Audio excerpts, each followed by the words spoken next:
Hello everyone, this is प्रिया सरोज और आज हम जानेंगे ईरान के न्यू चेस्टिटी लॉ के बारे में जो अभी अभी पास हुआ है और 13 दिसंबर को लागू हो जाएगा। जैसे कि आप वीडियो में देख रहे होंगे मेरे पीछे कैसे प्रोटेस्ट चल रहा है, तो अब इसके कुछ इंपॉर्टेंट पॉइंट्स हम जान लेते हैं। तो पहला इंपॉर्टेंट पॉइंट ये है कि ये पार्लियामेंट के द्वारा, वहाँ की जो पार्लियामेंट है उसने पास कर दिया है और 74 आर्टिकल्स हैं, इसके अंदर 74 आर्टिकल्स हैं और ये 13 दिसंबर को, जैसे कि मैंने पहले भी बताया, 2024 तक ये लागू हो जाएगा।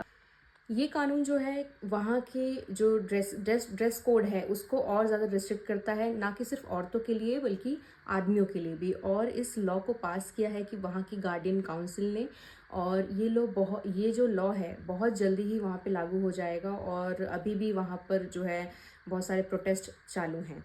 अब नेक्स्ट हमारा पॉइंट है इसके कुछ की प्रोविजंस क्या हैं, इस लॉ के क्या क्या चीज़ें हैं। तो ये डिफाइन करता है इम्प्रॉपर ड्रेस को, कि इम्प्रॉपर ड्रेस क्या होगी और उसके अकॉर्डिंगली आपको क्या सज़ा हो सकती है। तो इम्प्रॉपर ड्रेस जो औरतों के लिए वो है कि आपकी रिस्ट जो है वो, मतलब रिस्ट से लेके नेक का एरिया या फिर पेट हो गया या हमारे पैरों का एरिया, ये नहीं दिखना चाहिए। और आदमियों के लिए उनके नी के ऊपर का एरिया नहीं दिखना चाहिए और नी के एरिया, नीचे का एरिया दिख जाए तो कोई प्रॉब्लम नहीं है।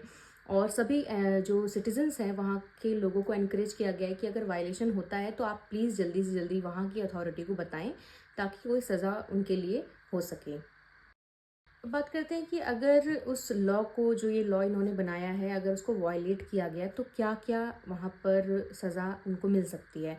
तो सबसे पहली बात होती है फ़ाइन्स की। तो वहाँ पर शुरुआती रूप में फ़ाइन्स लगाए जाएंगे आप पे, जो कि स्क्रीन पे आपको दिख रहा होगा कितने रुपए और कितने डॉलर्स में वो लगाएंगे। और दूसरी बात ये कि अगर आपने दोबारा वो रिपीट किया, अगर दोबारा वायलेट किया रूल को, पहले आपको सज़ा हो चुकी है, फ़ाइन दे दिया है, वापस से अगर वापस हरकत की तो क्या दोबारा फ़ाइन देना पड़ेगा? तो नहीं, दोबारा फ़ाइन नहीं देना पड़ेगा, फिर आपको इम्प्रिजमेंट हो जाएगी, यानी जेल हो जाएगी। अब कितने समय के लिए होगी ये डिटेल में बाद में पता लगेगा। और थर्ड पॉइंट ये है कि जो आपका पासपोर्ट है, व्हीकल है, जो रजिस्ट्रेशन है और लाइसेंस, सब कुछ जब्त कर लिया जाएगा। यानी कि एक तरीके से आपके सारे अधिकार जो हैं वो छीन लिए जाएंगे और आपको जेल में डाल दिया जाएगा यदि आप उनके कानून का उल्लंघन करते हैं। तो कि इसका इम्पैक्ट क्या पड़ेगा वहाँ के बिजनेसेस पर और वहाँ के डिजिटल स्पेसेस पर। यानी कि अब आप बोल रहे हो कि आपका कुछ ड्रेस होना चाहिए, टाइट ड्रेस नहीं पहन सकते आप और नॉर्मल ड्रेस पहननी है आपको, आपका गले का एरिया नहीं दिखना चाहिए, रिस्ट का एरिया नहीं दिखना चाहिए, और भी काफ़ी चीज़ें हैं। पर ऑनलाइन हम फोटोज़ डालते हैं, उसमें तो हमारे बाल भी खुले होते हैं और भी काफ़ी चीज़ें होती हैं। तो क्या अब उन पर कुछ इम्पैक्ट पड़ेगा? तो ये बोलते हैं कि अगर इम्प्रॉपर अटायर आप पहनते हुए दिखे या कोई बिजनेस ऐसा है जो कि आपको उकसा रहा है कि ऐसे अटायर पहने जो कि इम्प्रॉपर है उनके कानून के अनुसार, तो उस बिज़नेस को भी बंद कर दिया जाएगा और आपको जेल में डाल दिया जाएगा और वो जो बिज़नेस जो चला रहा है उसको भी जेल में डाला जाएगा।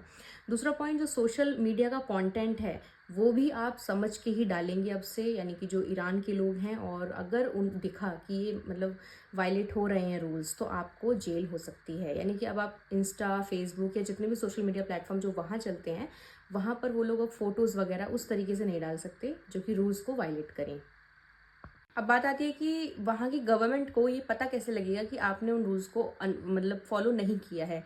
तो उन लोगों ने वहाँ पर सर्विलांस के लिए, निगरानी के लिए ट्रैफिक सिग्नल्स पर कैमरे लगा दिए हैं और यदि आप उनका वॉयलेट करते रूल्स को दिखेंगे तो वो तुरंत के तुरंत इमीडिएट एक्शन लेंगे और आपको तुरंत के तुरंत डिटेन कर देंगे, डिटेंशन में डाल देंगे। डिटेन करने का मतलब होता है कि आपको बिना किसी सबूत के, बिना किसी कुछ भी गवाही पेश करे बिना ही आपको जाके जेल में डाल सकते हैं।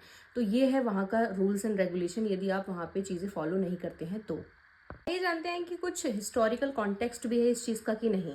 तो यदि आपको याद हो, 2 साल पहले यानी 2022 में एक लड़की थी जिसका नाम था माशा अमीनी। उनको उनकी डेथ हो गई थी और उनकी डेथ हुई थी क्योंकि उन्होंने इम्प्रॉपर ड्रेस पहनी थी और उसके कारण उनको डिटेन किया गया था और डिटेंशन के दौरान ही उनकी मृत्यु हो गई थी। यानी कि पुलिस वालों के अत्याचारों से कह लीजिए या किसी भी प्रकार से उनकी मृत्यु हो गई।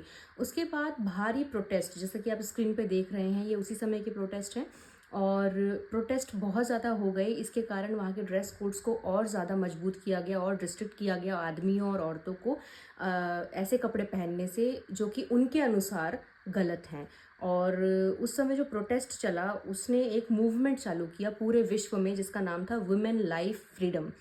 तो ये मूवमेंट जो है चला और ये बहुत समय तक लाइमलाइट में रहा। तो अब जाके जो इसकी सरकार है, ईरान की सरकार है, इसने ये दोबारा से ये कानून ला दिया उस समय पहले भी कानून था ये, परंतु और ज़्यादा रिस्ट्रिक्शन के साथ ये अब लेकर आए हैं।